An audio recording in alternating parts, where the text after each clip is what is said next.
This is another ice fishing video. Ooh, because you know what? People are really digging them lately. It's not just people, just me.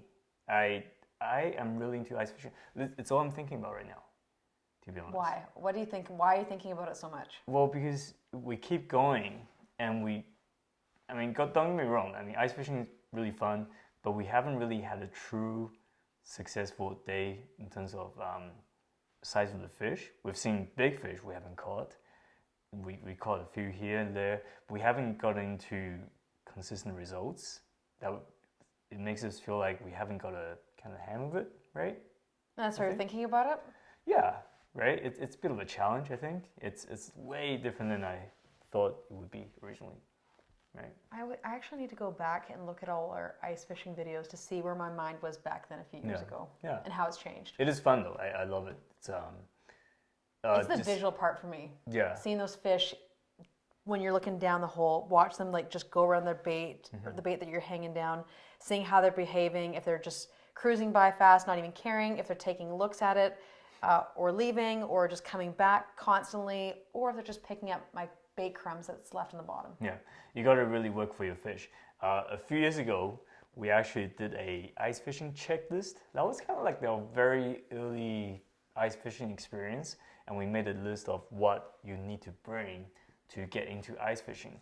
So now that we've done it for a little bit more, we thought like once for me, once for you, a few more for you, a few more for me, and we've gotten more gadgets to help us, and which haven't really helped, but we got more stuff to help us. We thought we should revisit that list again and give you guys some of the other items that we think we like to use that will make us better ice fishermen.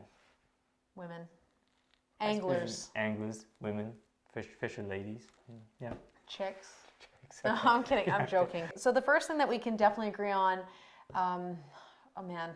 this is my thought, the electric auger. Yeah. Time saver, life changer. Yeah. So by having an electric auger, you really cut down the amount of time you're spending out there killing yourself and spending your time fishing instead. And to be really successful on ice fishing, from what I've been told, big shout out to the fishing doctor, Brandon, right? He and I went out to Tunkwa one day, and he actually went out and he drilled, no kidding, he drilled like 50 holes like down the lake. And like, I was getting annoyed. He's like, crazy. I'm like, why keep drilling all these holes? Like, what the heck, right? But his idea was that, so you punch in the holes first, and then you let them rest so you don't scare the fish. And then you can go back and start fishing them. And these fish are kind of territorial at times. And usually you get the bites, I don't know about you, but you usually get bites almost right away as soon as you drop the bait in. After it's rested. Exactly, right. So you drop it down, see if there's a fish. If there's nothing there for 15 minutes, you move on to the next one, move on to the next one. So that was his strategy, and I think it's a pretty good strategy. Well, that's what I said to you. I said, for me, I would rather use the electric because you can drill holes so much faster, then you can get to fishing sooner.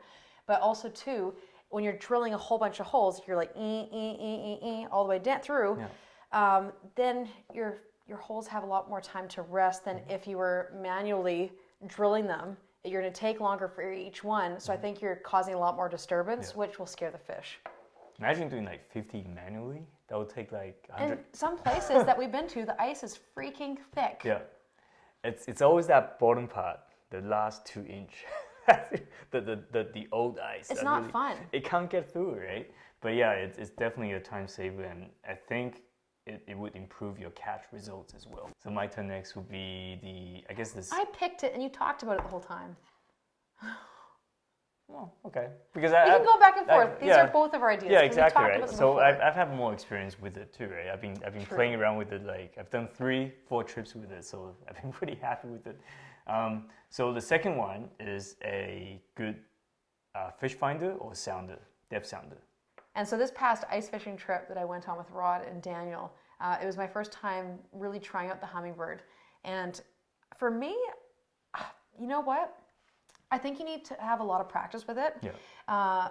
The Humminbird, so you take your fish finder essentially and you put it beside your hole after you've drilled it, and it has this little piece, like a tracker or sounder. What do you call it? Is it the sounder part? What is it? I actually don't remember. It's What is it called? It's like there's a wire, and then there's the camera. Transducer. That's what it was. A transducer. Okay, so you put your transducer into the hole, and then you drop your line down, and you can see it tracks everything to a T. Every movement that you make, I can lift up my spoon, and you'll see on the sounder my spoon go up in the water. I can let it flutter down. You'll see it drop. You can see when fish come into view or into range, and it's usually I think it was a bright orange blob that the camera will pick up. So I think for me, it was too hard to use because going back to this, I can't multitask. So the using the rod, jigging, and reading the sounder, and when a fish would come onto view, I didn't know what to do. I got trigger happy. I didn't know if I should slow down, speed up. I didn't know what the fish wanted, but it almost made me second guess myself. Yeah. Like I got too paranoid. I'm like, oh, if there's a fish, do I twitch? Do I hold still? Do I wait? Do I let it lift up or down? But what I did like the sounder for was I knew where my bait was in the water. So if I was too close to bottom in the weeds or way too high up, or when the fish did come into view, I could see if they were near the bottom or really high up in the water column. Yeah, definitely. It's instead of looking down, the sound is kind of like your pair of eyes, right? You can see exactly what's going on down there. But keep in mind, not all sounders can do that, right? You need to. I haven't tried on any other ones. Yeah, so you need a pretty good one. So the one I have is the Helix 5, which is pretty advanced sounder. So, there's so many settings on there. I still don't know everything about it. But you knew what to do when those fish came into the view. Kind I of. didn't know where I saw this blob, and you're like, "Hey, there's a fish," and I'm like, Yeah. "Ugh!" I think the whole point is that once you know the fish is there, you start focusing on your rod rather than on the screen, right? And I think I still looked at the screen. Still I'm looking like, at it. You I'm did like look at the watching screen. it to see if the fish would go up or Yeah. go down or leave. I think that's when you start paying attention to the rod, to watching for the bites, right? So the sounder kind of cuts down the amount of time, because if you don't have the sounder, you're kind of just waiting. You don't know when the fish is coming. So the sounder kind of helps you. Or how frequent, because maybe if you're holding your rod and you're not feeling any bites, at least with a sounder you can see, even if they haven't touched anything, 5 fish have swam by. So you know that they're down there. Yeah. So it kind of gives you, I guess, more confidence. It gives you eyes underwater. Eyes on water, yeah. So it's pretty important.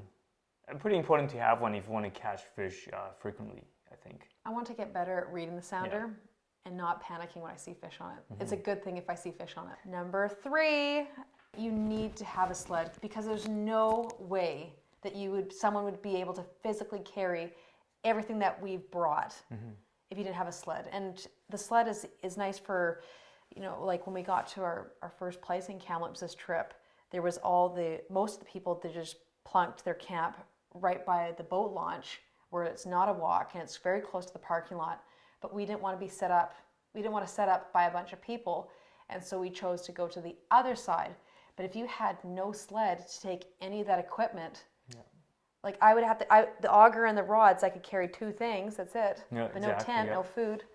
So I think the sled is a very crucial thing. And then if you have kids, you can pull them around in it too. Yeah, totally. So a couple of things I think I would modify to the sled would be bring a couple bungee cords to kind of tie down. So things didn't fall off? Yeah, so everything's kind of loosely organized on it. So a couple straps to kind of tie everything down would be nice. I don't think anything will fall off, but just keep everything organized. Okay, well, if we're altering the sled, then the next thing that I would suggest is, instead of just having a plain rope, having maybe like a wooden handle on it too. Yeah. Because at the end of the day, when you're walking out and it's starting to get dark, it's cold, and that line hurts. And a lot. At that second place that we went to in Kamloops, we had to go uphill at the end. And so trying to pull this sled with I don't know how much weight with that little piece of rope, it hurt your fingers. Oh, totally, yeah, because it's so cold, right? And I think it'd be more, wood's a better insulator. Yeah. Is that the right word? Yeah. Insulator? Insulator, yeah, for sure, yeah. And thicker handle, right? Yeah. Rather than thin. So going back to the fishing doctor, so what I saw someone else he did was that he had a really long rope for towing. So his sled is way back, maybe like, I might be exaggerating, maybe 10 feet. So Why is it so long? So he reckons, but actually he watched the YouTube video and that's why he started doing it. It's easier to pull the sled when it's further back. And that's why it's so long, yeah. But yeah, so that's something we might want to try out next. So. Well, it was hard too when you were going down the hill when the sled was so close to behind you and it was sliding down and then it just knocked you over. Totally, so. Yeah. And my last advice would be get the biggest sled you can fit into your car. Nothing cheap. Well, it was nice with your truck. We would have everything piled into the sled and we would just have the two of us kind of pull it out and then carry it out and we have everything ready to go. So it's nice to, when you're unloading and that like on the lake and then unloading when you get home, instead of having all the stuff kind of thrown into your cars, you got everything ready to go there. Yeah. What I find about ice fishing is that the more you do, the more stuff you're gonna keep bringing, right? Do you think that's true? I think so, because you want to make your trip more comfortable, right? You start bringing your stove, start bringing your tent, start bringing your heater, your pots and pans. You want to bring food. It's just you keep bringing more, right? It's like moving house. So speaking of code number 4, for me, after this last 2 trips, is things to keep your feet warm. So you changed your mind. So important. That wasn't on our list. Oh yeah, it was on the list. No, it was not. You totally changed your mind. Change. No, that's different. Right there. Oh. No, feet warm. See? I wrote down number 1. Okay, look at this. I cannot read that. That does not say feet warm. It says feet warm. It looks like Z. I don't even know. Yeah. What? Anyways, so in the last 2 trips, okay, so the one lake we went to, she brought waders. And when I picked them up, so you bring waders. Don't just bring waders. Bring your, winter boots and your waterproof pants and everything too, right? But it was a good idea to bring waders. Well, it was the first time that we got to a lake that had so much water on top that when we got out of the car, pulled our sleds down to the shore, and started walking across, your feet were soaked in seconds. The slush was like that thick. Right? Mostly water. And like you could actually, it was kind of like ice on the top and water on the bottom, and then you have the actual ice, right? And then every time you step down, you crush through the ice, step into the water, right? And my feet, the whole thing. My feet were saturated by after half an hour, and it was like that for 6 hours, 7 hours. So would you say is it better to wear your waders? Or snow pants? I think it's better to bring both. Just bring a set. So my winter boots, my Sorel boots and my Sims bib are really warm. This last trip I went just last weekend with family. It was powdery snow, just really cold ice. It was fine. It was way better in lows than waders. But in that scenario where there's slush, I think definitely waterproof. Having good waterproof boots or waders. I was fine with mine. I had super thick socks, and then I had the neoprene socks that go over my neoprene feet on my waders, and then just regular, like a leather wading boot. But my feet actually weren't that bad. Yeah. Like I remember I was the one bragging at the end of the trip with how warm I was, and usually I freeze first. But the thing is that day, the air temperature wasn't very cold. It was hovering around 0, so it wasn't very cold, right? But when it gets down to -10, -15, remember the second day you were cold. At some points you were cold, right? It wasn't. Yeah. It wasn't super cold, but I wasn't like miserable. But there were times you got cold. I remember that. But I was toasty and it was fine. At the beginning I was cold because I sweat so much when I was pulling the sled. Yeah. No, I'm talking about the next day. No, I was sweating still when I pulled the sled because I pulled the sled both days. That's right. The second day you were pulling the sled too. I offered. But, no, he had to film. He had a job too. But I would say warm feet, warm hands. Yeah. And you were telling me a story that when you went ice fishing with your kids this last week, or just a couple days ago, that you had a little incident where someone stepped in a hole. Yeah, the little one, the 3-year-old, stepped into one of the holes that we drilled 20 minutes into the trip. And I saw the pictures, which might lead us into one of our next items. is the heater. Yeah. Because you use the heater to dry the boots. Yeah. So is that your item? You want to bring heater? I love the heater. I think a heater is more luxury than an essential. Yeah. You don't need a heater because I think if you have a tent, which is my next item, that is more important than the heater. But the heater, it's kind of like for example, like my kid got wet. If we didn't have the heater there, we'd have to go home, right? We didn't have spare pair of boots, which we should have brought. But without the heater, we would have been. So is the heater your item? I guess is it more so, yeah. important than or the even tent? even like because this is going up after our ice fishing videos. You saw that Dan actually fell into the water. If the heater wasn't there, I think our day would have been cut short too, right? Because he was cold. So I have to make more than 5 though. That's right, yeah. Okay, so heater and tent. How about heater and tent are the same together. thing? So warmth, right? I guess, yeah. Yeah. Well, because the tent it cuts out so much wind. If there's any sort of chill that's going through or running off the lake, then it definitely cuts that cold. Yeah. So if you intend to go out and fish for the entire day, I think those 2 items are pretty essential, right? Okay, so we'll say a heater and a tent. Yeah. And also too, which is nice, is that second lake we went to, if we drilled the holes and we looked down and it was pitch black, you couldn't see anything. And it wasn't, and I thought it'd be easier to see more, so I actually cleared off, and there's those pictures I post on Instagram where I cleared off the whole space around me to try to see if I could see anything, like my bait or just my line, and I couldn't, and it wasn't until I put the tent over the hole where I actually could see straight down. Yeah. So the tent will help you see better. And you know what's something I saw, this is going off topic now, is in the tent, this person online, they had those foam mats that they have in classrooms. Yeah. And I thought that is so genius because when we've been out, usually when you clear off the snow or when you've drilled a few holes, all the water comes up. So you're splashing around in water. But I think it'd be nice if you could lay a bunch of those foam mats down.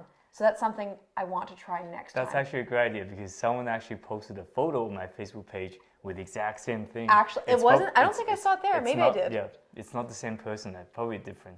Yeah. It was just those interlocking foam mats this that you can person get only at Walmart. had one on it, so.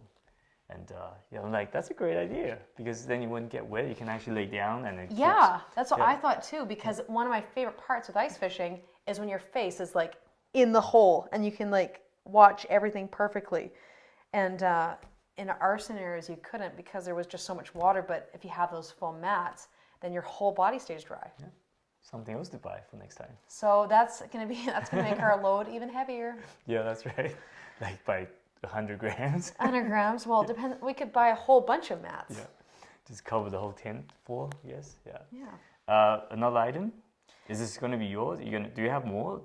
I don't even know. I'm just saying a lot of things okay. I like. I have one more, which is I realized this after the first day of our last trip, was that pre-tied rigs is quite important. Especially, you know why? Because after I caught my fish, my line snapped, right? And it was almost dark, and I was fiddling around. It was cold, and my hands weren't working. And you guys were sitting in the tent, yelling, "Oh, there's fish coming! Fish are coming!" No, but I was just as frustrated because I was switching up my rigs because I saw what you were doing, I saw what Daniel was doing. So I'm like, Rod's the only one catching fish, so I got to switch up. And I'm sitting in there in the tent with all those flaps closed. And it's getting dark, and my hands are freezing, and I'm trying to tie my knots. And like, this is so stupid. I wish I could just set up another rod. I was doing exact same thing outside the tent. I was trying to tie. Yeah, I was getting frustrated. I'm like, I'm wasting time. The bite's almost over. It hasn't happened all day, and it's only here for a few minutes. Yeah, I wasn't saying anything either. So yeah, it was frustrating. So definitely pre-tie your rigs before going out. I will up you on that. I would say that it's good to have a full separate rod and reel ready to go. Yeah, I would say a full extra setup just in case, because I actually had that at another point because I had switched up so many times, and there was one point in the day where instead of retying, I just took the rod, switched it, and then dropped it down, so you're not wasting any time. Sure. Yeah. Okay, so I guess there you have it. Is that? This is kind of like our essentials for getting better ice fishing. And you know what I said to Rod, next year when we go out, so in 2020, that ice fishing trip, I actually want to, and hopefully we can remember, I want to ask you guys for your tips, and then I actually want to go out and apply them when we go out ice fishing. So start commenting on the bottom. Tell us your tricks or your ice fishing hacks. Yeah. So this video is actually going on your channel, right? Oh. Because there you go. You didn't know that. This video is actually going on her channel, so be sure to subscribe to Kitty's channel and make sure to check out our other lists on my channel as well. And there's a lot more content to come. Oh, there's so there's much. Fishing, there's mushroom, there's hiking, everything. So be sure to subscribe. So to both, because we're a team. Yeah, that's right. So thank you for watching. And until next time, Good luck fishing. good luck fishing.